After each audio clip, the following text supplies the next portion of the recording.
Hey, welcome to the channel. It's Noble Credit. In today's video, we're going to do something a little bit different.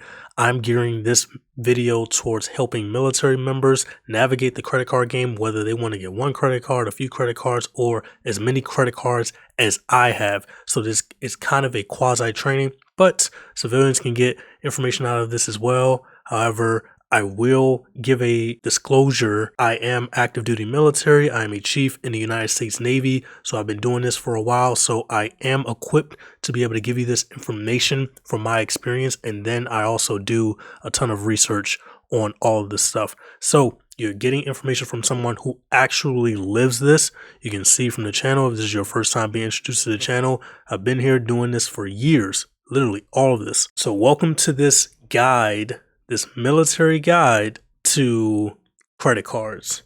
Here is my credit cards for military guide to credit cards, what you need to know. I'm going to give you everything that you need to know about getting credit cards in the military. Next slide. I'm going to group people in the military into three categories. The first categories are going to be military members who only want one credit card. Now, if I have to give you one credit card to catch everything so that you don't have to think about credit cards and you don't have to think about earning rewards, because I meet a lot of people. I talk to a lot of people about credit cards. Sometimes I'll see people online, they'll have a credit card and I'll make a comment on it. I'll tell you one thing that I never hear. I never hear someone say, yeah, I have a bunch of credit cards. Yeah, I use credit cards. This one for this thing, this one for I never hear it. I think that's just a symptom of me being on YouTube and me being involved more so in the credit card community than anything, that I'm inundated with that information. Like I'm inundated with travel rewards and travel hacking and getting optimal value out of all of your credit cards. So most people are like this. They only have one credit card and they decide, you know what, I'm going to use this one credit card for everything. I'm basically not going to expend any bandwidth on any other financial credit card things because it's not as important to me. The most important thing for you, if you're someone like this in this first category, is just letting a credit card earn some rewards for you, getting a little bit back, which is fine. Everyone cannot be having a ton of credit cards like me. If you are someone like this, your course of action, if you need one credit card, is to get the Navy Federal Credit Union Cash Rewards Plus credit card. This is a great credit card. It actually just got better recently because it was the Navy Federal Credit Union Cash Rewards card, and now it's a Cash Reward Plus card. If you apply for it and they give you a credit limit of $5,000 or more, which is the credit limit threshold for a Visa signature card, which it is. It's a no annual fee card. You get unlimited 2% back on all categories. And there's a $200 sign-up bonus when you spend $2,000 within the first 3 months of account open. I have this card somewhere around here. It's just a great card. Now, do I really use it? No, not really. I actually just got this card. My wife, she's had it for a long time, but I just got this card because I'm at the end game of my credit card journey, and Navy Federal, they allow you to have 3 personal credit cards with them, and I just needed to get my 3rd Navy Federal credit card. So plus I'm not really concerned about like my credit score or anything because my credit score is high enough that I added this Navy Federal credit card to my last surge on getting credits. The Navy Federal Credit Union Cash Rewards Plus credit card, excellent credit card. I'll give you some helpful tidbits about this card in case you already have it. For Navy Federal, you can increase your credit limit every 6 months by requesting a credit limit increase through the app. How much should you request? You should only request $8,000 more than your current limit, unless $8,000 is more than 3 times your current limit. All right, so if your credit limit right now is $1,500, you can request a maximum credit limit of $4,500 because that's 3x. And if you requested $9,500, that will be more than 3x your credit limit. So you can't, if $8,000 more than your credit limit is more than 3x your credit limit, you can't request it. Let's get back to the PowerPoint. That's why the Navy Federal Credit Union Cash Rewards Plus card is the best credit card, because it gives you 2% back on everything. And then you get to increase your credit limit every 6 months up to $8,000 once you reach that certain thresholds, keep increasing it. So a lot of you, if you apply for it or if you have applied for it, you probably got $25,000 out the gate. That's the highest credit limit that most of you will ever get, especially out the gate. My highest credit limit on a Navy Federal Credit Union credit card is $49,000. And the reason why I stopped one of my cards at $49,000 is because Navy Federal is going to only allow you to have a certain credit limit with them fully. I stopped it at $49,000. It might be $50,000, like for a single card. There might be a threshold if you have multiple cards. Yeah, just keep increasing your credit limit. If you decide to get more cards, feel free to pay attention to what I'm talking about in the rest of this video. But if you just want a set it and forget it, earn the simplest way possible, then do it this way. However, I make $30,000 plus per year with credit cards. So you can't get that with just the cash rewards plus credit card. Hope that makes sense. All right, let's move on to category 2. Category 2 person. Category 2 are military members who want a simple credit card setup that maximizes point earnings. I would say for you guys, get the Chase Trifecta. And what the Chase Trifecta is, it's 3 cards with Chase Bank that allow you to maximize your point earnings on your credit cards for all of your spend categories, kind of. All right, is every spend category included? No, there's no gas isn't included. Now, there is a alternate version of the Chase Trifecta, which I call the Chase Quadfecta, that could include gas, but we're not talking about that right now. I will get to that. The Chase Trifecta is going to be made up of 3 credit cards. Hence the Trifecta. It's going to be the Chase Sapphire Reserve, the Chase Freedom Unlimited, and the Chase Freedom Flex. Now, do I have all of these cards? No. I only have the Chase Sapphire Reserve. Have I had all of these cards? Yes, I have had all of these cards. So I used to have a Chase Freedom Unlimited, but I upgraded that to another Chase Sapphire Reserve, which gave me 2. And then I used to have the Chase Freedom Flex, or it used to be called the Chase Freedom, but I upgraded that one to another Chase Sapphire Reserve. Now I have 3 Chase Sapphire Reserves. Beside the point, having these 3 credit cards are going to give you pretty good redemption on most of your spend, but also the most important card here is that Chase Sapphire Reserve, because that Chase Sapphire Reserve is going to allow you to use the points that you earn on these cards to use them in the Chase travel portal, where your points will be worth 50% more. If you did this setup with a credit card called the Chase Sapphire Preferred, your points will be worth 25% more. Now, how much of a difference does this make? If we're doing like 1.5 cents per point on all of your spend, which you're going to get with the Chase Freedom Unlimited, and then you get 5x on the Freedom Flex, and you're getting 3x on like dining with the Chase Sapphire Reserve, and then the Freedom Unlimited and the Freedom Flex as well. Let's say you spend about $20,000 on credit cards on non-bonus spend per year, and then you couple the rest of that with maybe about $10,000 towards dining.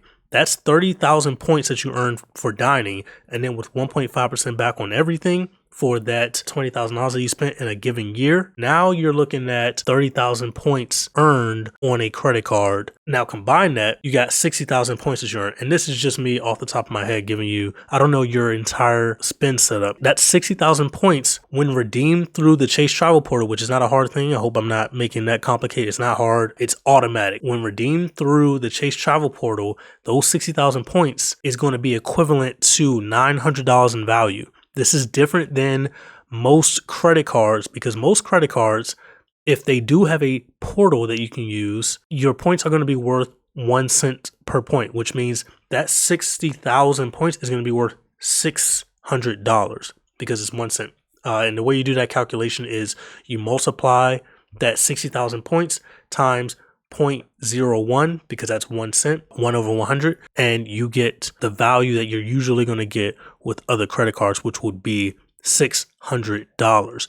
But with the Chase setup, those points are going to be worth $900 when booked for travel. Now, even though we're not going to cover categories such as streaming services, I'm not going to cover streaming services in the Chase Trifecta setup, your value is still going to come from your points being worth more. So you can have a setup with maybe 3 cards or maybe more cards that is going to have all of your categories figured out for you, such as there's going to be a setup that I'll talk about a little later as an honorable mention, but those points aren't going to be worth more even though you do the same amount of spend. And then another thing about the Chase Trifecta setup is getting approved for these cards. While it's not super difficult, it can be a challenge due to some rules that are in place. Before I discuss the rules that are in place, let me discuss each of these credit cards to let you know a little bit about them. So this is the Chase Sapphire Reserve. Now, why do you need it? I've already explained. You need the Chase Sapphire Reserve in order to redeem those points through the Chase Travel Portal so that you're getting 50% more value out of those points. For instance, the Chase Sapphire Reserve comes with a sign-up bonus of 60,000 points when you spend $4,000 within the first 3 months of having the card. Those 60,000 points will then be worth $900 when booked through the travel portal, or you can transfer those points out to partners. There could be a redemption for those points where you transfer it to Hyatt and then they maybe have like a 30% more bonus for transferring your points. So the Chase Sapphire Reserve is one of the best premium credit cards you can have. I personally have 3 of them things. I got 3. And the reason why I have 3 is that first bullet, that $300 travel credit, that's really important because that's a very liquid credit that you can pretty much use on anything that codes as travel. Hotels, rental cars, anything that codes as travel, even tolls. I use my Chase Sapphire Reserve with my SunPass account, which whenever I go through a toll, it deducts the money from the Chase Sapphire Reserve. And I'm usually, especially if I haven't used all the $300 travel credit, which is every card member year, not calendar year. Card member year would be every 365 days from the day that you open the card. So if you open the card on December 1st, every card member year would be from December 1st of this year, 2024, to November 30th of 2025. So that's a card member year. So you get a $300 travel credit, which is excellent. So I figured I would do this the smart way. I have 3 of them things, because now I have $900 to use on travel every year, and all of my Chase Sapphire Reserves were gotten around the same time, or at least the upgrades to the Chase Sapphire Reserve were done at around the same time. So there's maybe like a 2-month difference between all 3 of them. So I have them if I need them for like a flight, or if I need them for like a hotel booking or a stay, or maybe we stay at like a cheap spot because we use other credit cards to do some other things with. So I have that option, which is really nice. Now you're going to get 5x on flights and 10x on hotels and rental cars booked through the Chase Travel Portal, which is excellent value. I recommend using this Chase Sapphire Reserve if you're trying to book rental cars, because you're going to get excellent rental car coverage. You're going to get excellent rental car insurance. So the Chase Sapphire Reserve is going to cover your collision damage waiver, which they try to charge you for at the rental desk, but don't let them, because when you pay for it with the Chase Sapphire Reserve, you're covered for that CDW, which they will try to charge you. I promise you. You're going to get to the rental car counter desk and you're going to look back on this video and be like, yeah, they try to charge me, but since I have the Chase Sapphire Reserve, I decline that. And that's going to save you money, but it's only viable for damages up to $75,000. So if you total a BMW M3, which is something that I was scared of in Germany, yeah, you're going to be out of luck, because that M3 is worth definitely more than $75,000. You're going to get 3x back on dining and travel outside of booking it through the Chase Travel Portal. And then you're going to get lounge access. So there's Sapphire lounges that have been stood up at multiple places. I think the most recent one that I went to was in Boston. And then you're going to get Priority Pass. Even though the Priority Pass isn't as robust as some other Priority Passes, you're still going to get it. And it's like, it used to be better, but now it's still fine. It's still good. It's still going to get you into Priority Pass lounges, especially overseas, where Priority Pass lounges are better than in the United States. And then it's also going to give you global entry or Nexus. Now, one of the things that I have neglected to do is get Nexus. Nexus helps you get into Canada. It's kind of like global entry, but with Canada. So I have global entry for myself, and my wife also has global entry, which is paid for through these credit cards, so that you don't have to pay for TSA PreCheck, because global entry covers TSA PreCheck, and this is like $120 credit every 4 years, which covers the price of global entry. But Nexus is also covered, and I haven't actually gotten Nexus, even though I probably should. I've been to Canada enough times. I should probably have Nexus. So I'll use one of my Chase Sapphire Reserves to get Nexus. But that's the Chase Sapphire Reserve.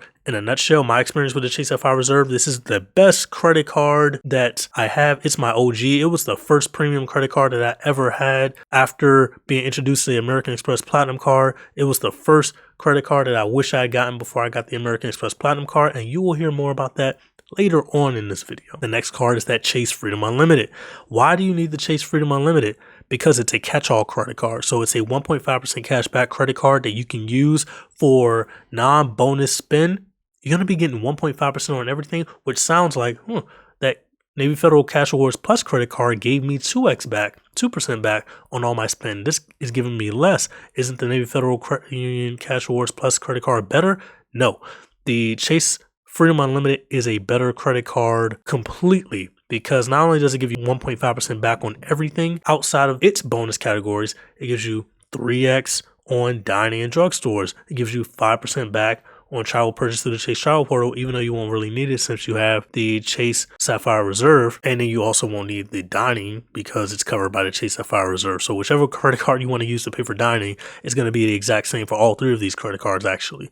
But you need the Chase Freedom Unlimited to just serve as a catch-all. Put bills that are not covered by any categories on here. You got a utility bill that you can pay with the credit card. You got a cell phone bill you can pay with a credit card that doesn't charge you a fee to have it ACH out of your banking checking account. Use your Freedom Unlimited. I promise you, if you try to use your Chase Sapphire Reserve for all these non-bonus spends and you spend within a year, and you spend $5,000 on that card and you earn 5,000 points, you're going to be mad because you could have earned 7,500 points off that $5,000 worth of spend. It really wouldn't have cost you anything. So you need the Chase Freedom Unlimited. Now, I do have an alternate for the Chase Freedom Unlimited. That's going to come a little bit later in the video. It has something to do with the Chase, another version of the Chase Trifecta, and the Chase Quadfecta. All right, next is going to be the Chase Freedom Flex. Why do you need the Chase Freedom Flex credit card? You need this because the Chase Freedom Flex is kind of like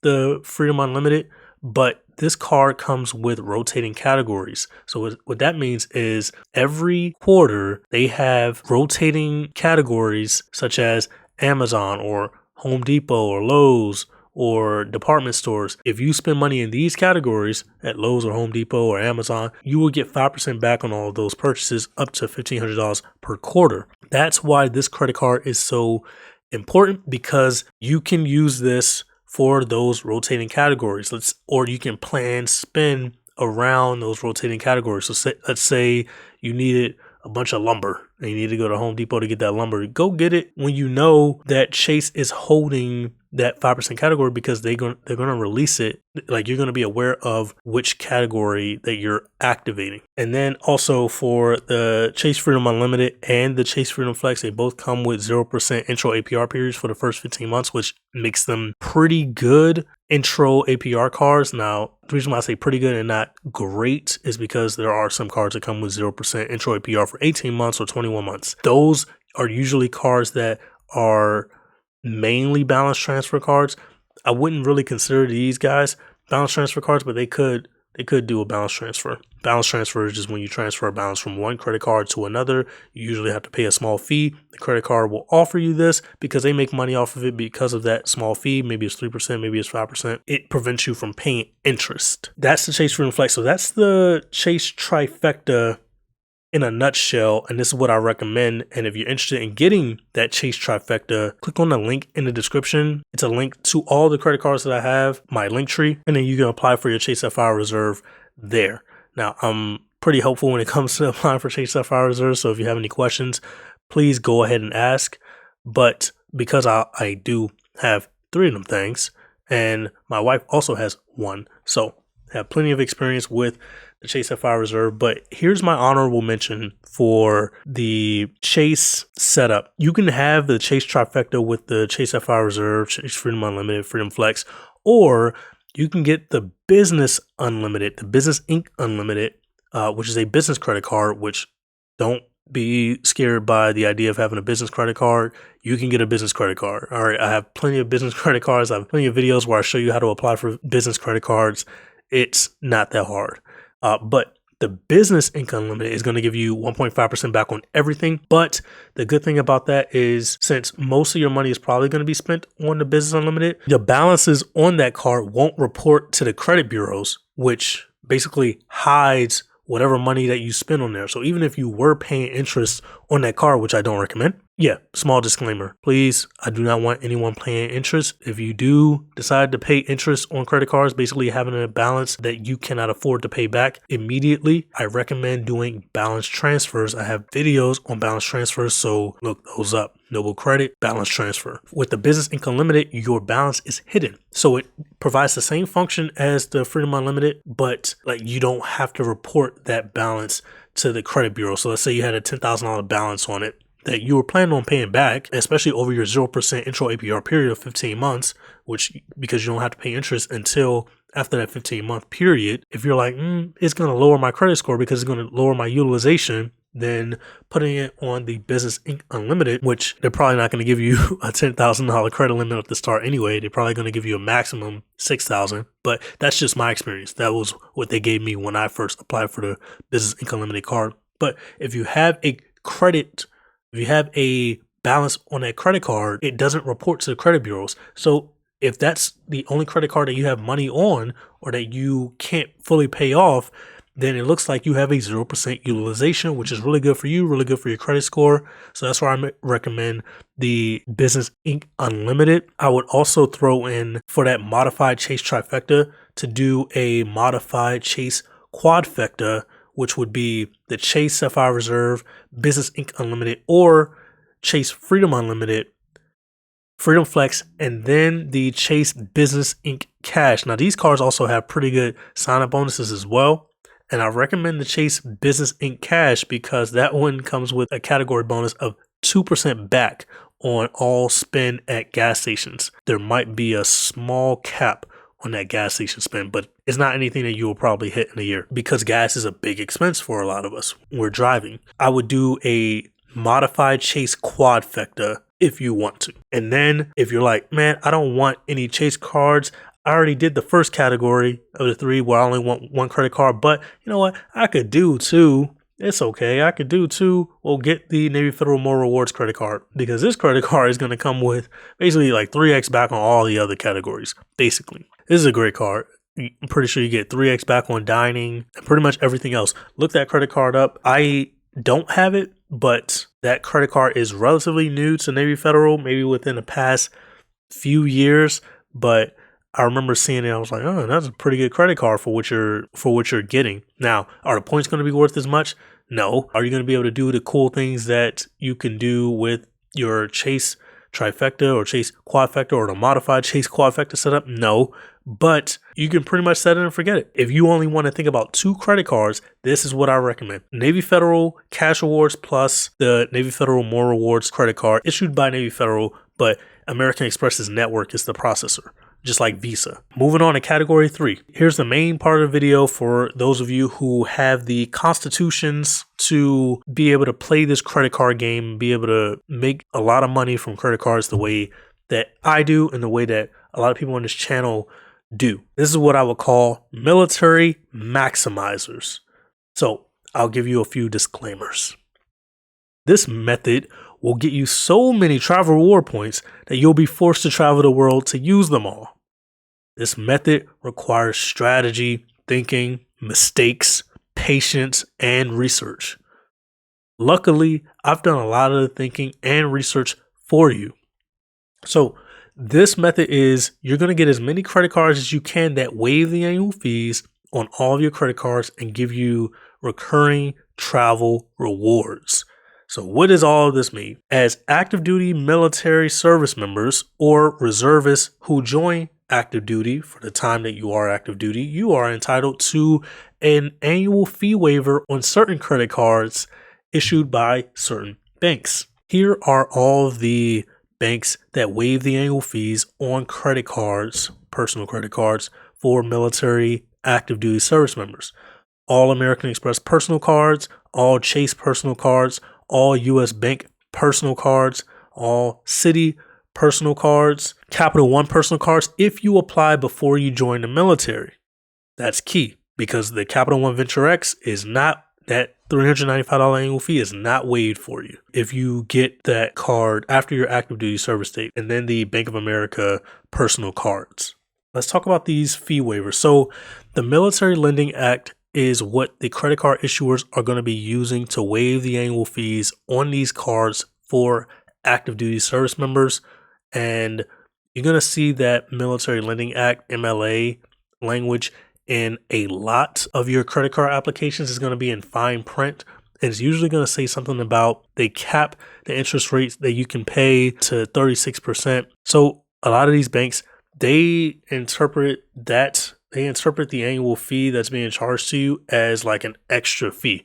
So if you have a balance and you have an annual fee, they basically calculate backwards and go, wait, if he has a balance of $5, that means we're charging him the annual fee. That's more than 36% interest if he has to pay that. They do some sort of weird calculation like that, and they waive the annual fee for you. Now, I have all of these credit issuers, credit cards, and I have all of them waived. So all of the premium credit cards from all of these issuers, I have them all, and they're all waived. Now, caveat, US Bank, this one, since it just changed, the only credit card that was really worth getting with US Bank was the US Bank Altitude Reserve, but they just discontinued that credit card. So sorry if you didn't get it in time, but I had plenty of videos on the channel. You should have found me sooner.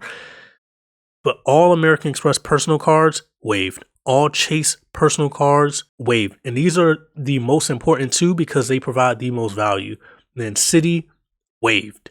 And then Bank of America, waived. I did hear reports about people not getting it fully waived, but I'm not totally sure about the entire Bank of America is only waiving partial annual fees. So I don't think that's true, and I have not seen sufficient evidence to suggest so. So I'm going to continue to say that Bank of America waives the annual fee. And they're also coming out with another premium credit card, the Alaska card, sometime in 2025. Let's get to which credit cards that you should get.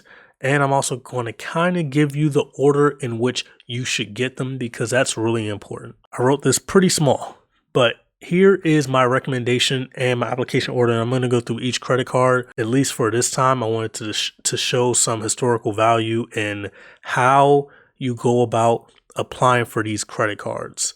So we start with Chase. And the reason why we start with Chase is because they have a rule. If you apply for 5 or more credit cards within the last 24-month period, then you cannot get approved for any of their credit cards. So if you already have the American Express Platinum card right now and you try to get a Chase card, your 524 status, and the American Express Platinum card was the only card that you have within the past 24 months, your Chase 524 status is 1 in 24. So now you have 4 more slots that you can fill. I would fill that next spot with the Chase Sapphire Reserve if you already have some established credit history. If you don't have any type of established credit history, that Navy Federal Cash Rewards Plus card is probably the card that I would start off with. Why? Because Navy Federal is usually going to approve you for a credit card almost no matter what credit score you have. If you're active duty military, Navy Federal is pretty much going to approve you for a card. Now, don't have like a 550 credit score. Have something over a 600, over a 650. Obviously, you want to be in the 700s, 800s if you can. But being realistic, I don't expect you all to have super low credit scores. So you can apply for the Chase Sapphire Reserve. Generally, if you have over a 720, that's going to get you in the door. You want to have that credit history established though, because Chase doesn't want you applying for the Chase Sapphire Reserve if you don't have an established credit history, because they have to give you a pretty high credit limit. They have to give you $10,000 in credit limit to be approved for the Chase Sapphire Reserve. And so they need to know that you have the ability to pay it back and that you've shown that you're pretty responsible with your credits. Once you get approved for the Chase Sapphire Reserve, you can start moving on to these other cards. And if you didn't have sufficient credit history before applying for the Chase Sapphire Reserve, then remember, Navy Federal Cash Rewards Plus, you want to have a card like this for at least a year before you try to go go to the big dog, go with Chase. If you want to try to game the system a little bit to try to get the Chase Sapphire Reserve without really deserving it from a credit history standpoint, you can apply for the Chase Freedom Unlimited, which is a Visa signature card. They are only really required to give you a $5,000 credit limit if they give you the Visa signature version, which I'm pretty sure that there's multiple versions. So there's probably a Visa signature version and then a Visa version that can give you less than 5,000. That would be my backup plan if applying for the Chase Sapphire Reserve doesn't work out for you. With that Freedom Unlimited, you can upgrade that to the Chase Sapphire Reserve after a year, assuming that you increase your credit limit, which would be fairly difficult to do if you don't have established credit history with Chase. You kind of want to come out the gate with that Chase Sapphire Reserve. Next, I would get the Chase Bonvoy Boundless credit card. Now, this is a hotel credit card. Hotel credit cards are part of the reason why I make the claim that I make $30,000 per year with credit card rewards. Because not only do I, have the spend that returns thousands of dollars worth of value in earned credit card rewards, but I have cards that give free night certificates, such as the Bonvoy Balance credit card. Now, the Marriott Bonvoy Balance credit card, great credit card, gives a free night certificate worth 35,000 Marriott points, but this is not the card that you're going to end up with. If you follow this method, you're going to end up with a credit card that you upgrade the Marriott Bonvoy Balance to, called the Chase Marriott Ritz-Carlton credit card, which is going to give you an 85,000 point Marriott free night certificate. And this can be worth upwards of $800 for real. As far as value, you could stay at hotels that really charge, $1,000 a night. So, or more, depending on like if you stay during peak season or non-peak season. So I include that in the valuation of how much money I'm making from credit cards per year. And then after that, I would apply for the Chase Bonvoy Bountiful credit card, because while there is language in Chase's rules that prevents you from getting approved for certain Marriott credit cards, the Marriott Bonvoy Bountiful, there's nothing about having a boundless credit card that prevents you from getting the Marriott Bonvoy Bountiful credit card. And all these credit cards have annual fees, but it's not as important right now because all of your annual fees are going to be waived. And with most of these credit cards, once you exit active duty service, you can downgrade them to no annual fee credit cards and preserve your credit history. But the Bonvoy Bountiful, same thing as the Boundless, you upgrade that to a Marriott Ritz-Carlton credit card after a year, because the Bountiful, it doesn't come with a free night certificate. It just doesn't for some reason. I don't know why. Even though it has a higher annual fee than the Bonvoy Balance's annual fee is $95. The Bountiful's annual fee is $250.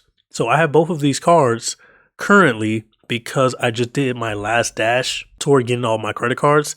And I have both of these that will be upgraded next December 2025 to Chase Ritz-Carlton credit cards, which I also have that credit card.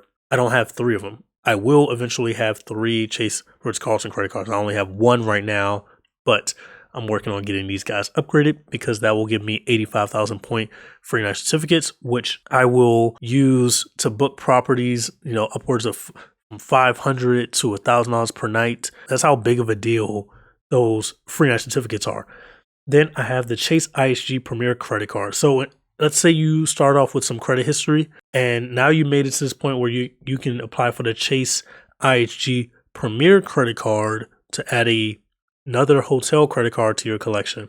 You can add the IHG Premier. This will be probably the card that I go, if there was a card that you could skip, I would skip the IHG Premier, but I recommend the IHG Premier over the Chase Hyatt credit card because the Hyatt credit card to me it's not a scam because the point earning is pretty good on the credit card, but I can stay at a better quality IHG hotel than I can with the limitations of the Hyatt credit card, because that hotel, that free night certificate can only be used at a category 4 or below. So category 1 through 4, and that's not actually as worth it as it sounds. Category 4 hotels with Hyatt, they used to have a little bit more value about them, but it's really hard to find a good value for the Hyatt credit card anymore. So that's why I recommend the IHG, because you can stay at an Intercontinental with the IHG credit card, something pretty nice. I recommend IHG credit card over the Hyatt credit card. And so far, if you're interested in any of these credit cards that I'm already talking about, link in the description. Use the link tree to apply for your credit cards. Now, let's go back up to the top. As far as timeline, how quickly you want to apply for some of these cards. If you have decent credit history right now, let's say you have a credit age over a year, then you decide to apply for the Chase Sapphire Reserve. Let's say you decide to apply for it today, December 20th. You can apply for that Chase Bonvoy Boundless the next day. You know, within that same 24-hour period. I like to call it within the same 12-hour period because it's something that I researched, but I think that helps me get approved. Yeah, Chase also has a rule, the 2 and 90 rule, where you can't be approved for, not the 2 and 90 rule, the 2 and 30 rule, where you can't get approved for more than 2 Chase credit cards within a 30-day period. So you can't just apply for all these cards in one day. You have to wait. And then you also have to look up the credit card application rules for Chase before you apply, just to make sure that you increase your chances of getting approved. Because while I've applied for all of these credit cards before, I have to constantly go back and check the application rules before I submit an application because rules can change. So that's why me giving a prescription to, the 2 and 30 rule or the 2 and 90 rule is in effect. They could do away with it tomorrow, and then this video will be wrong. So you have to check the application rules. But for right now, if you try to apply for a Chase Sapphire Reserve and a Chase Bonvoy Balance, you can get approved not on the same day, but within the same day. So within the same 24-hour period or 12-hour period, it's just you have to wait another 30 days to apply for this Bonvoy Bountiful credit card and then the Chase IHG credit card, which you would pretty much do that same thing, which I would call an Apple-rama. You would do that Apple-rama again, assuming that you're not over the 524 rule. Now, one of the ways that you get over the Chase 524 rule, because let's say you get to the IHG card, and this was actually your this will be your 5th credit card, you could apply for this Chase IHG credit card and then the Chase United Club credit card on the same 2-day period. And because your account won't show up on your credit report yet, Chase won't see you as being at 524 just because you got approved for that Chase IHG credit card. Now you're still at 424, but you got those 2 applications through before your credit bureaus were updated. So that's a trick to the game that I use. On to the Chase United Club credit card. Why didn't I put the Hyatt credit card? Hotel credit cards are pretty valuable. Why did I put the United Club credit card? This is going to become more apparent when I get to the American Express Platinum card, but you want to have the best United credit card because United is going to offer you most of the value that you're going to get in this credit card game, at least for right now. I'm hoping this doesn't stop. One of the best benefits of the United Club card is Premier Access. Now you might think Premier Access, yeah, it gets you through the line quicker, but as long as you're on time for your plane, you shouldn't really have to worry about Premier Access because you're just going to get there when everyone else gets there. Okay, have you ever been late for a plane in your life? Thought so. Premier Access, if you've ever been late, you know how powerful that tool is. One time, I remember on more than a few occasions, it allowed us to zip through at an airport that allowed Premier Access, and then they handle your luggage better because they put this yellow tag for Premier Access on your luggage. Premier Access is great. I actually think it's a better benefit than the United Club benefit, which is a great benefit. I love the United Club. I say it. Go to as many United Clubs as I can, even at hubs like in Newark. I'll go to multiple United Clubs if I'm in Newark. So the Chase United Club credit card, it's going to come with a 90,000 point sign-up bonus when you spend $5,000 within the first 3 months of having a card.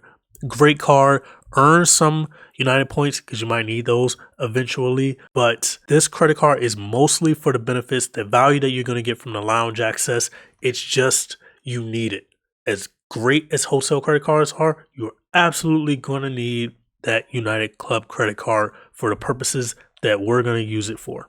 Next, on this list, I have the Bank of America Premium Rewards Elite. Now, how much longer after you get all of these Chase credit cards should you apply for this Bank of America card? That I can't give you a definitive answer, but I would say since Bank of America has a rule, the most stringent of their rule is you can't have been approved for more than 3 cards within the last 12 months. So after that last application, I would wait until your 3 and 12 status is less than 3. So wait till you get to a point where you've been approved for less than 3 credit cards within the last 12 months.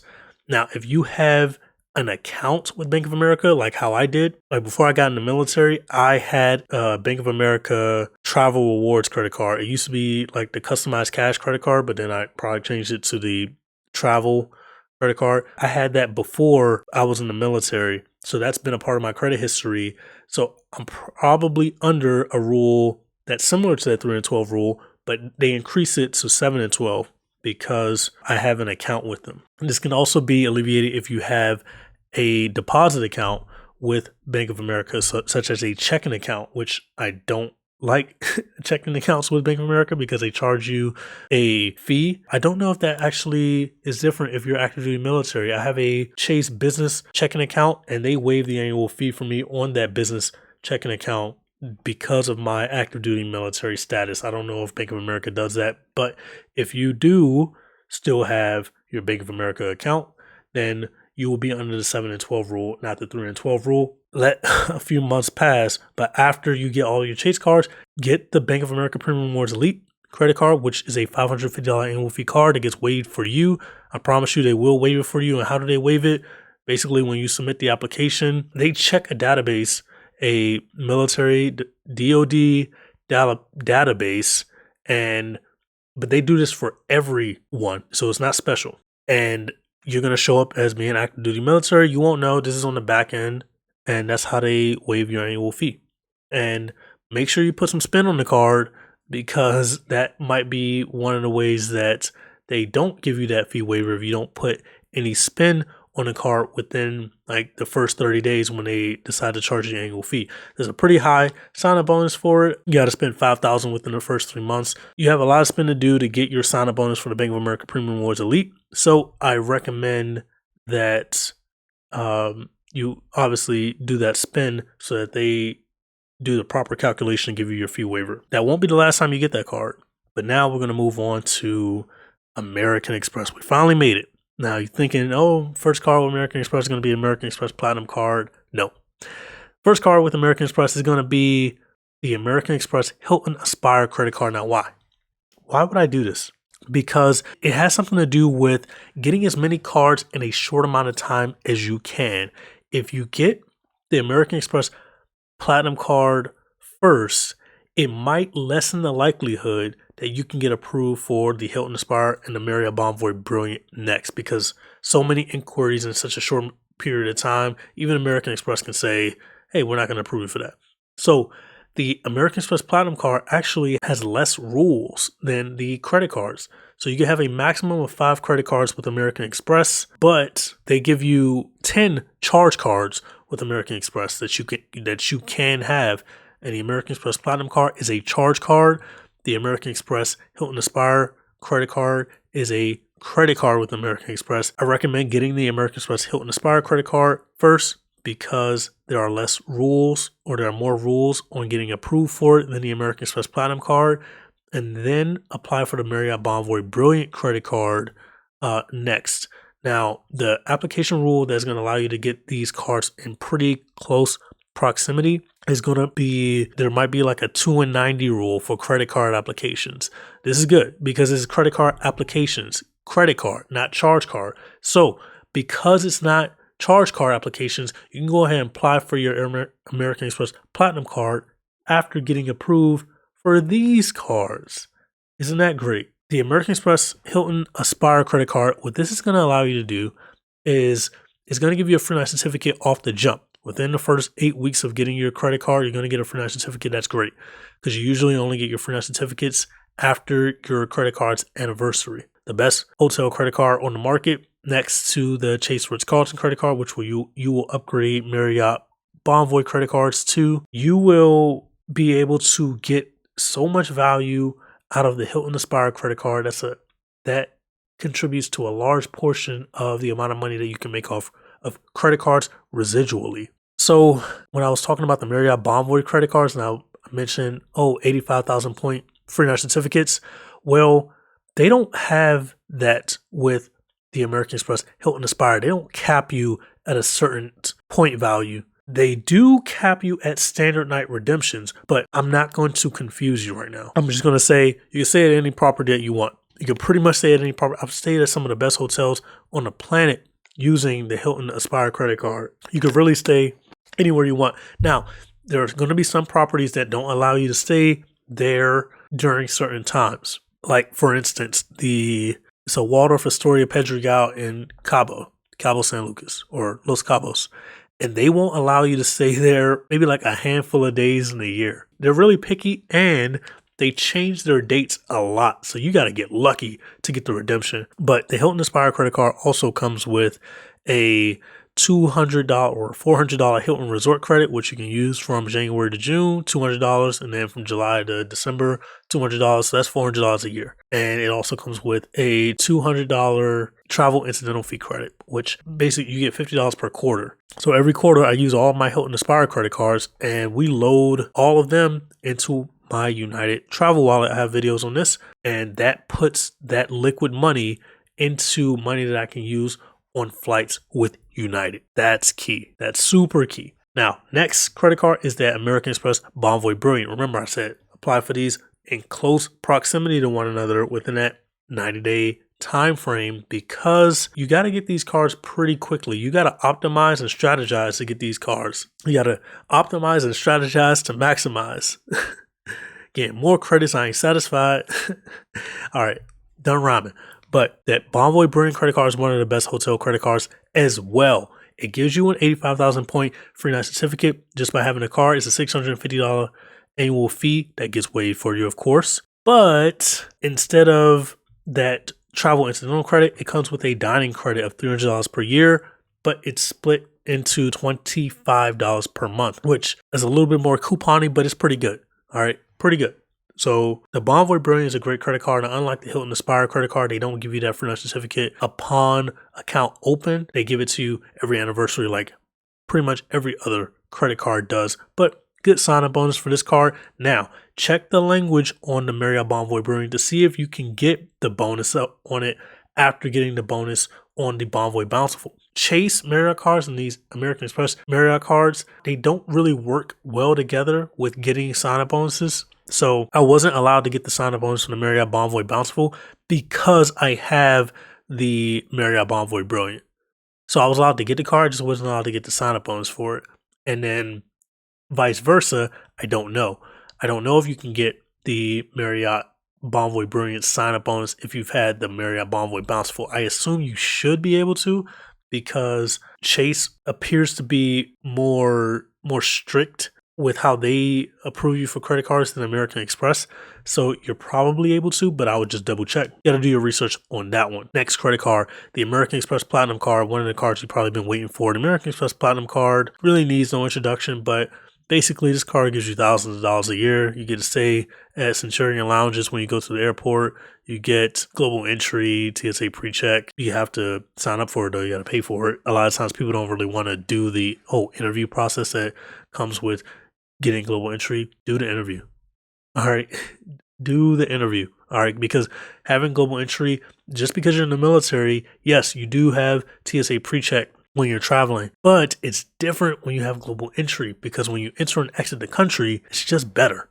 All right. And then you can use your global entry number instead of your DOD ID number to get your TSA pre-check. $200 per year in travel incidental fees that you have to enroll into with a certain airline. I use United, and I load $200 on all of my American Express Platinum cards. I have 7 of them, and my wife, she is on the verge of having 10, so we'll have 17 pretty soon. We just have to get 2 more. So right now we're at 18, and right now we're at 15. She will have her 10th by March 30th of 2025. Next credit card on this list will be another American Express Hilton Aspire, and then a Marriott Bonvoy Brilliant. Do the same thing that you did with those first two credit cards, but you got to space this out a little bit because American Express, even though they're less strict of a credit card issuer, they too can deny you for credit cards for having too many inquiries within a short period of time. So between these applications, I would probably wait a good 6 months and then apply for the Aspire and the Bonvoy Brilliant again, and then let that 2 and 90 rule pass, and then go ahead and get your last Hilton Aspire. Now, you will not be getting the sign up bonus for these next three credit cards because you will then pretty much be in pop up jail, which I'm making it sound like a worse thing than it is. It just means you're ineligible to get a sign up bonus on these cards. Not that big of a deal, it's pretty common, but yeah, you don't get the 175,000 Hilton points every time you open up a new Hilton Aspire card. And they changed it so that even if you apply for a lesser tier Hilton credit card and then applied for the Hilton Aspire card, you can't even get the sign bonus on that because it's a card family rule thing. And as far as the Bonvoy Brilliant goes, yeah, same thing. Don't get the Bonvoy Bevy or anything like that, and then upgrade to the Bonvoy Brilliant. It's not worth it. Just get the Bonvoy Brilliant. Because you're also trying to get to most of these benefits as quickly as possible. It is a marathon, not a sprint. But a lot of these benefits, like having a bevy, might actually hinder you later on because you got to get some more boundless credit cards eventually. And I don't want a bevy credit card to prevent that. So now we've made it to gotten your American Express Platinum card, Aspire, Brilliant, Aspire. All right, now we can get another American Express Platinum card along with those Amex applications. Now you gotta wait until you're below 524 again. And so this is gonna be about 2 years. So all of this first part, so all that can be done within probably about a year. And now you gotta wait probably a good 2 years before you're under 524 to be able to start getting Chase cards again. So you get a Chase Bonvoy Boundless, and then you get a Chase Hyatt. You go ahead and add the Chase Hyatt credit card if you want.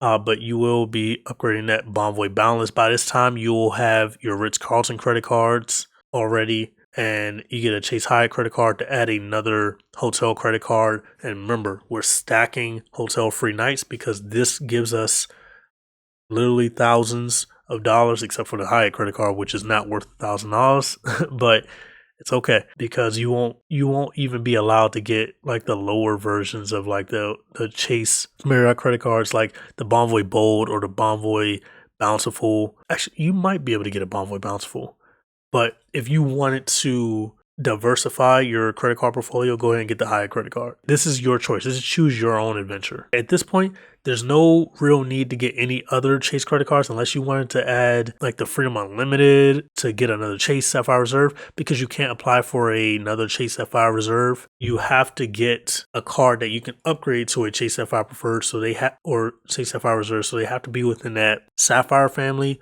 or that Ultimate Reward Point earning family in order to upgrade to the Chase Sapphire Reserve.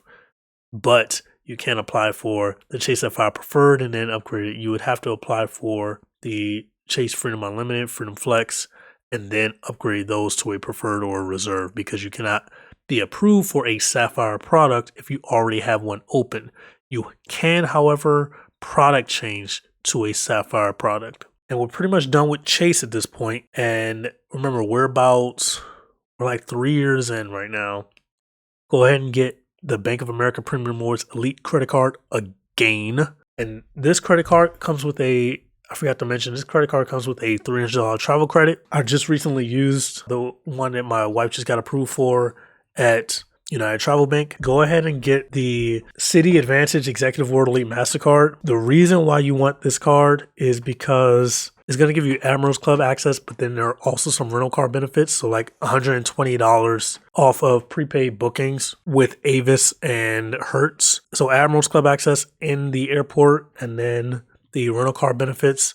And then it's going to give you a pretty good sign-up bonus when you apply for it. Now we can move on to the American Express Platinum cards. You see a pretty long list of American Express Platinum cards here. This is to get you to 10.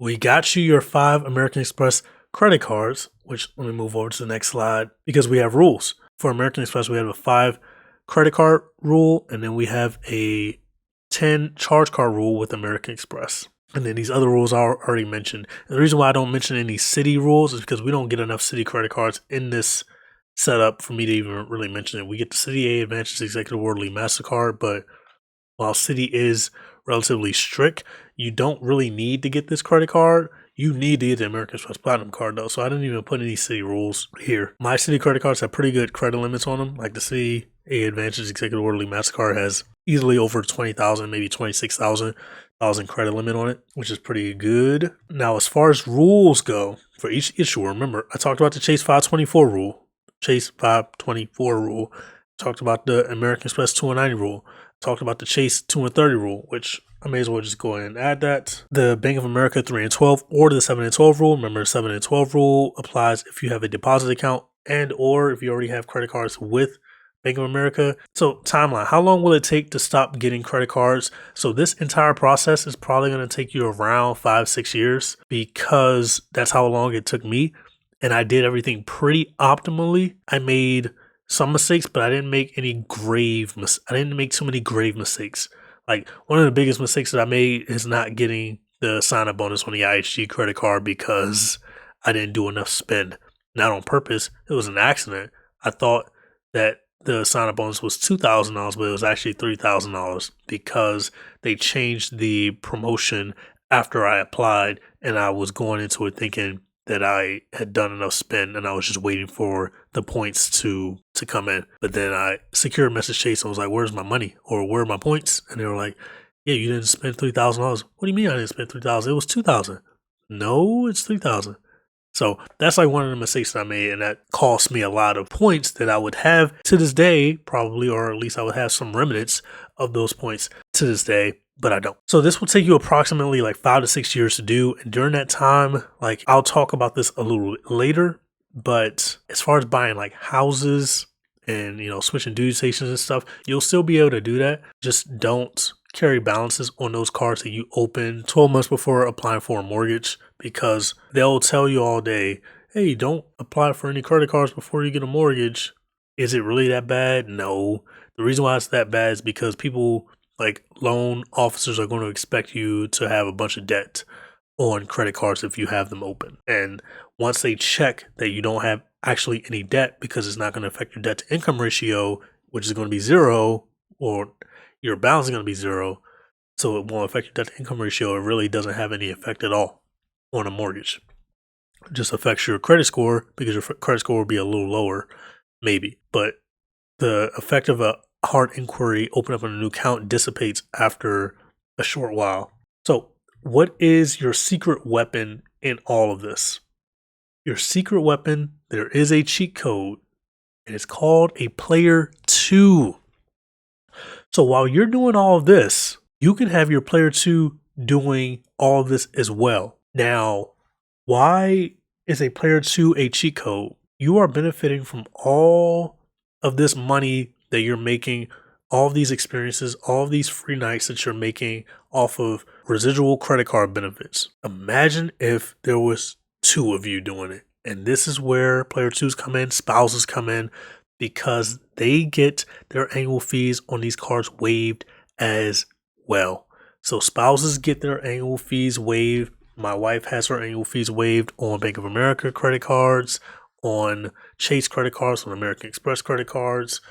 She doesn't have any city credit cards, but if she did apply for like a city or a U.S. Bank credit card when they were waiving the annual fee for the U.S. Bank Altitude Reserve, not waiving it, not saying that they don't waive the annual fee on Altitude Reserve, it's just they don't offer that credit card anymore, then she would get her annual fee waived as well. So like I said, she's almost at 10 platinum cards, so that's a lot of money coming in. And if you look at the benefits page for the American Express Platinum card, there are a lot of benefits that can stack, are stackable benefits. So we put all of our platinum cards on one Uber account because they give you $15 a month in Uber credits, and this functions as Uber Cash. So those all go into our Uber Cash account, which gets used every month, primarily if we're not traveling, on Uber Eats, because that's basically free food every month. Let's say we had 10 platinum cards, which we don't. We have more than 10. But if we had 10, just to make the math easier, that's $150 per month on dining that we get every single month. So that's well over $1,000 per year. And then in the month of December, which is this current month that we're in, they give you a bonus of, they add $20 to the $15 that they give you, and that gives us $35 per month. So you do $35 times us having 15 American Express Platinum credit cards. Yeah, it's a lot of money. So player 2 is the cheat code. Having a spouse will double your capacity, as they can get credit cards as well, since you will both benefit from all the credit cards during these travels. It's nice staying at some of the nicest Hilton properties in the world. It's even better when you have someone to share these experiences with. It's nice going to all these cool places, even a staycation in your town. Those are nice, but if you had to do these by yourself, you wouldn't have as good of a time. I mean, it's also about picking the right partner. But having a partner that you do this with is going to increase both of your life satisfaction, guaranteed. My wife is a very happy person. She gets to travel the world with me, and she has an amazing time doing it. I'll just give you, for instance, last year we were in Milan for Valentine's Day. That's just like a small thing, like compared to all the other things that we've done. Yeah, you have a secret weapon in a spouse. So if you don't have a spouse, I'm not saying go get a spouse so you can get credit card rewards, but I'm saying if you have one, convince them, hey, we should probably do what this guy's doing. You can check my Instagram. It's right there on the bottom of the screen. You can check to see what we've been up to and see if that's something that you think, hey man, I serve my country. I'd love another benefit from serving my country other than, the education benefit is nice. Yeah, I get to travel, but I get to travel on orders sometimes. Yeah, try going to Bali. Try going to Dubai. Try going to Bali. Try going to Tokyo. Try going to the Caribbean. These experiences have increased our quality of life so much, and we owe it, a lot of it, to credit cards. So the end game. What if you get to the end game? What do you do? If you make it to the end game, which is where I am, I've gotten every credit card that I can have. I've gotten a lot of business credit cards. I've gotten a lot of personal credit cards. I've gotten a lot of high annual fee, premium credit cards. What do you do when you get to the end game? What did I do? Well, I went on a credit card spree after I got my last Chase cards and get my bag and run. But there is a US Bank Korean Air SkyPass credit card that you will never hear about, but you're hearing about it here. They waive your annual fee. It's a $450 annual fee card. Comes with a sign-up bonus for Korean SkyPass. Not as useful if you don't fly Korean Air ever. The only time that I can think about possibly using it is if Korean Air has a flight that goes through like the United States to get to like Brazil, and then that stopover, because they can't fly all the way from South Korea to Brazil. They stop over in like Houston. That's the only time I can really think about being able to use the SkyPass miles. But the card has a $450 annual fee, which gets waived. How do you find this card? Just type in Korean Air SkyPass credit card by US Bank, and they will waive your annual fee. I actually have that card. Nope, I don't have it on me, so I can show it to you. Actually, I have to do the unboxing video for that card. So hit the like button, hit the subscribe button. The Chase Southwest Priority credit card, you could get that one because we had a decent run with the Southwest Priority credit card where we had like a whole year where it gave us a companion pass that came with as the sign-up bonus with the card. And we used that to go to Nashville, Chicago a couple of times. Lit. Awesome. Really appreciated that Southwest Priority credit card. But after that year, you don't get that companion pass anymore. So it's less useful, but it does come with like 7,500 points per year. It comes with a $75 Southwest credit, which we put into a gift card. So it's a digital gift card. So if we need like a pretty cheap Southwest flight, now since we've had it for like 2 years, we have like $150 to use on Southwest. It's pretty rare for us to use anything outside of United to fly anywhere. Maybe after like 5 years of having a Southwest priority, we may build that up to something that we could both be able to use. And in the city, A Advantage Executive Award Elite MasterCard. We already talked about this one. Good sign up bonus, Admirals Club, the rental car benefit, $120 rental car benefit. And then I have and this is if you don't get that card in the middle of your journey. The City A Advantage Platinum Select Worldly MasterCard. That's a really good credit card for a sign up bonus so that you can load some American Airlines miles into your account, which could be very useful. I kind of wish I had the card. I think that's a really good in-game card, actually.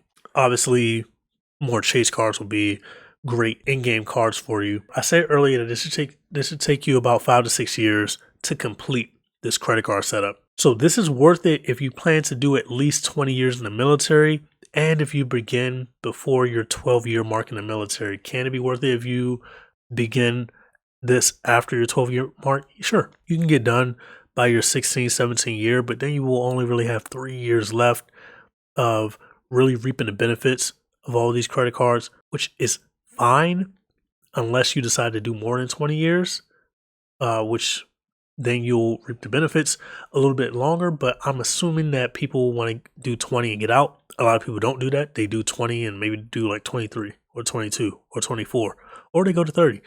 So if you last that long, then this is obviously worth it. If you're starting this after your 12-year mark, it may not be as worth it to you. I started this at like my 3-year mark, kind of. And so now I'm at 9 years, and now I get the benefit for the next over a decade residually. And my wife, she'll be done with her platinum cards, and then we'll benefit from the platinum card perspective. The American Express perspective is done, and then maybe in a year and a half, when she's under 524, we'll go ahead and give her a Bonvoy Boundless so that she can upgrade that, or two, a Bonvoy Bounce and a Bonvoy Bounceable, so she can upgrade those to Ritz-Carlton credit cards, so we can add some more free night certificates. So I talked about the in-game credit cards. As far as house buying, because this process is going to take kind of years to get to a point that like that we're at. What do you do if you want to buy a house? You know how they always say, don't apply for credit cards before you buy a house. Well, I have 3 houses, and I was able to do 3 houses within all of these. Like I got all 3 of my houses within this 5-year time frame, 5 or 6 year time frame. So it's doable, definitely. And like I said, having credit cards open doesn't matter as much if you don't have any debt on them by the time you go to apply for your mortgage. Take that into account.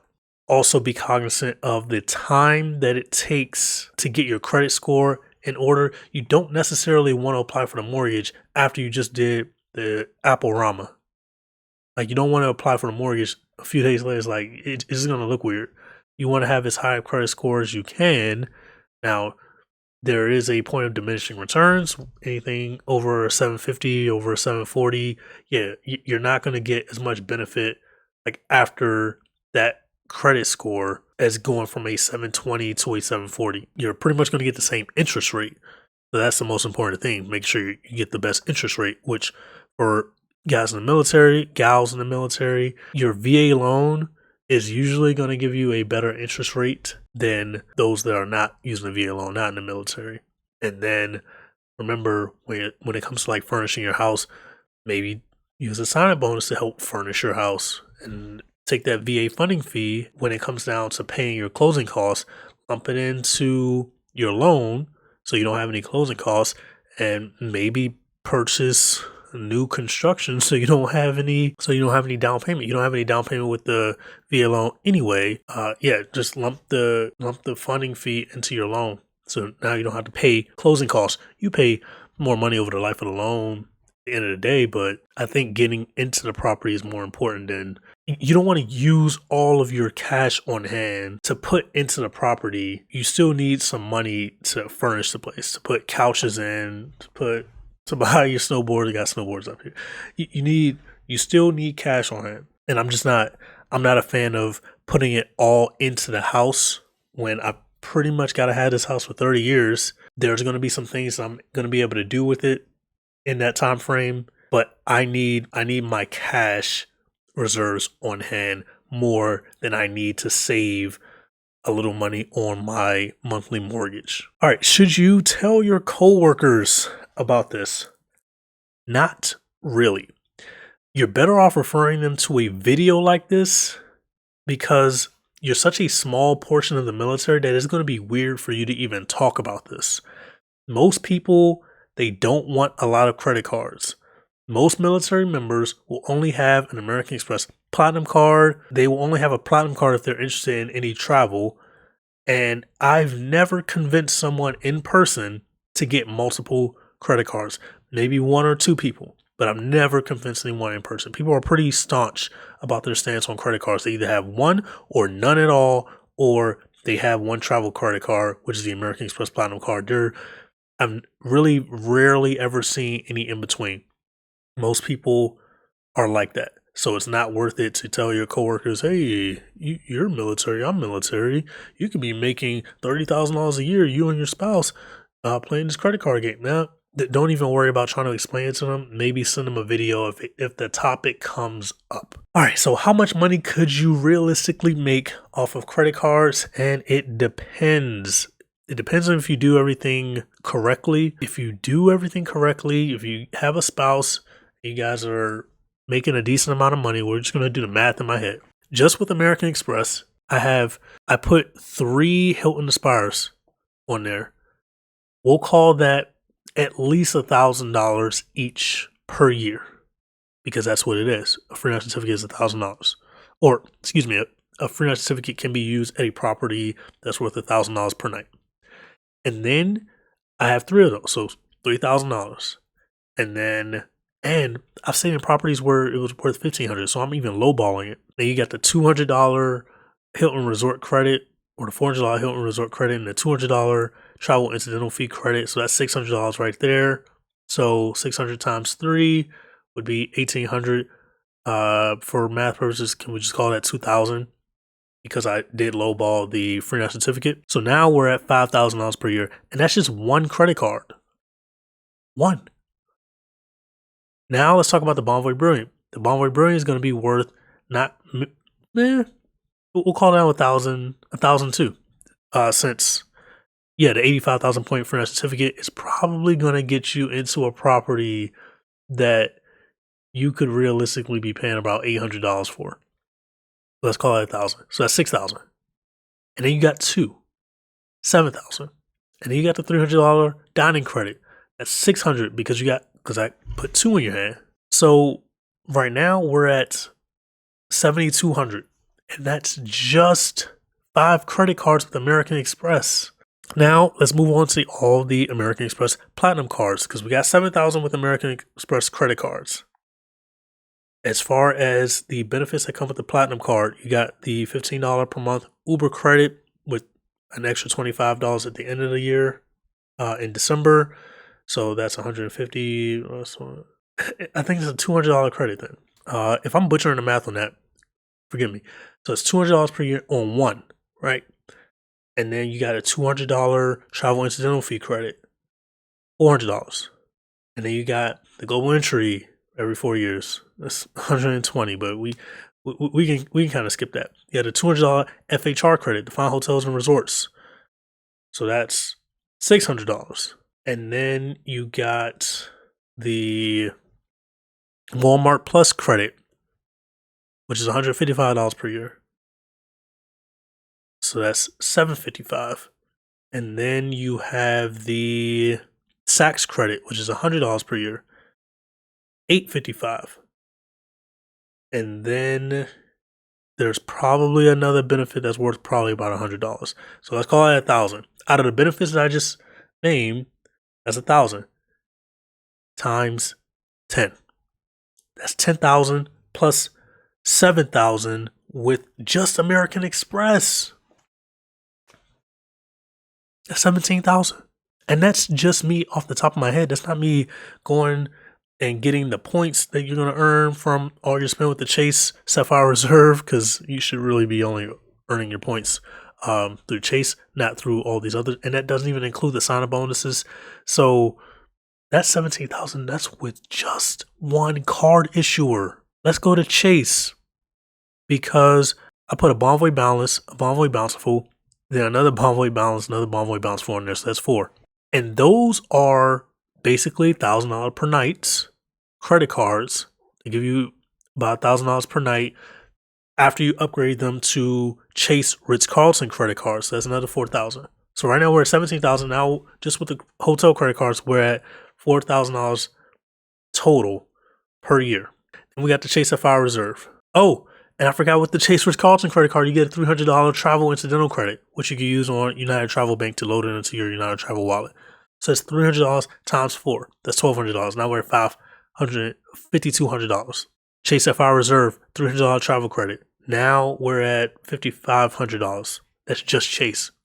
Then you got the ISG and the Hyatt credit card. The ISG credit card is going to give you, it's going to be probably about maybe $250, $300 for your free night certificate. Hyatt credit card, maybe about the same. We'll call them $500. We'll lowball it. We'll say $500 together. I think I'm still on track. That's $6,000. We added like a Southwest priority at the end, but I'm not even gonna try to do that math. But it's basically like $150 per year. Then we have the Bank of America Premium Rewards Leap.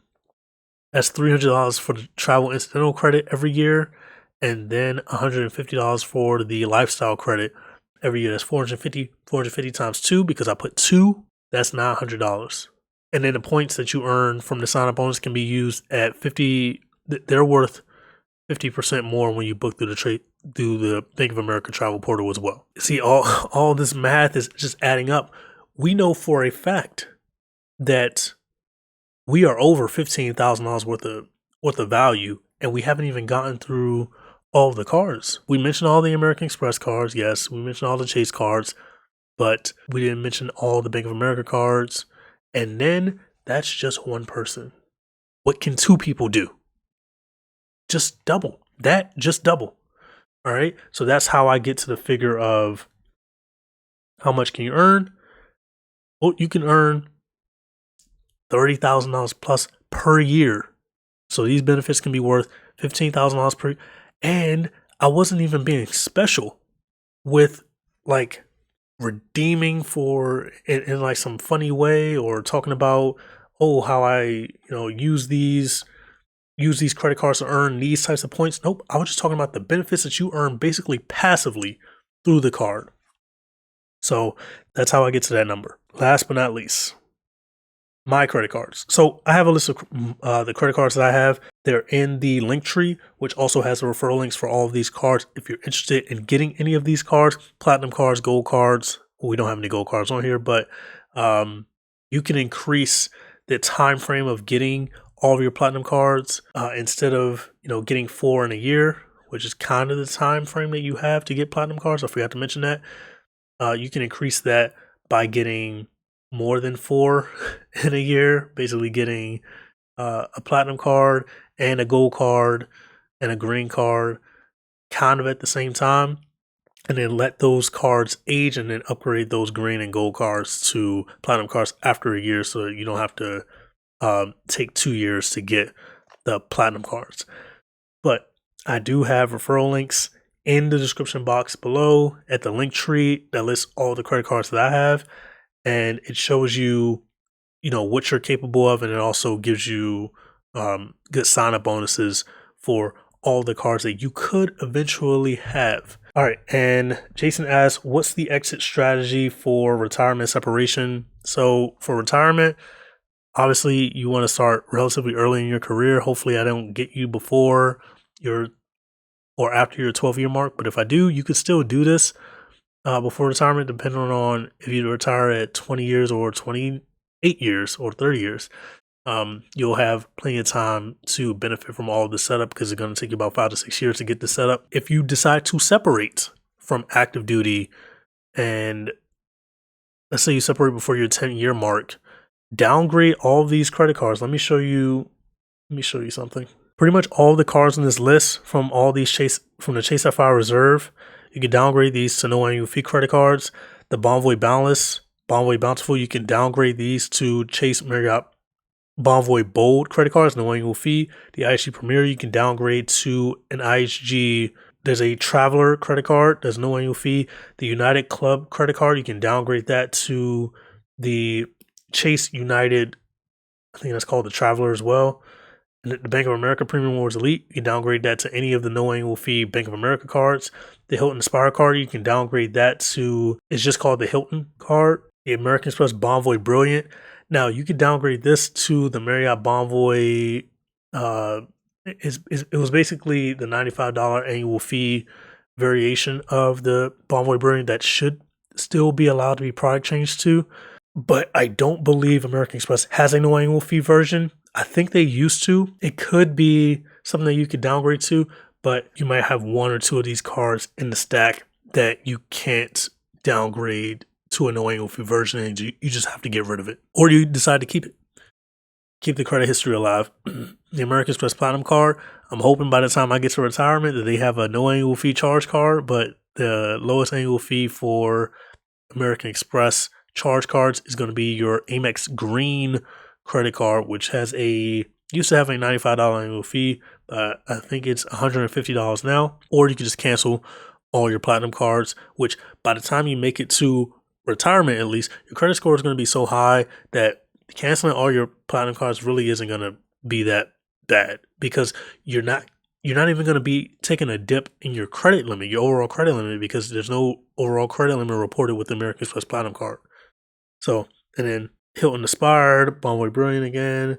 The Chase Hyatt credit card. Yeah, there's no annual fee Hyatt credit card, so you'd have to get rid of it. But it is technically a keeper card, so you can decide, hey, some of these keeper cards, I'll just keep paying the annual fee on them. $95 annual fee is not that bad for a free night at your downtown, in whatever city, your downtown Hyatt. But considering it's category 4, might not be as worth it. A lot of the nicer Hyatts don't really count, so you gotta say like a Hyatt Place. City A Advantage Executive Orderly MasterCard, you can downgrade that to, there's a Green City American Airlines card, and that's it. If you have the US Bank Altitude Reserve credit card, you can downgrade those to any of the no annual fee US Bank credit cards. So I have the US Bank SkyPass Korean Air credit card. I'll downgrade that to, there's a no annual fee Korean SkyPass Air. The Southwest credit card, you can downgrade that to there's a $69 version Southwest. It's not called the Priority. It's called not the Premier, but the other one. You can downgrade to that. That's how you would downgrade all of these cards. Yo, hit the like button for me, man. And then if you guys are interested in any of the cards, obviously use the referral links in the description box below. Well, it's not the referral links, it's the link tree, which I put all of my cards there so you have easy access. If you have any more questions, hit me up on Instagram, follow me first, and I'll try to get back to you as soon as I can. But other than that, I'm going to take off, and you guys have an excellent evening. It's Noble Credit. We out. Peace.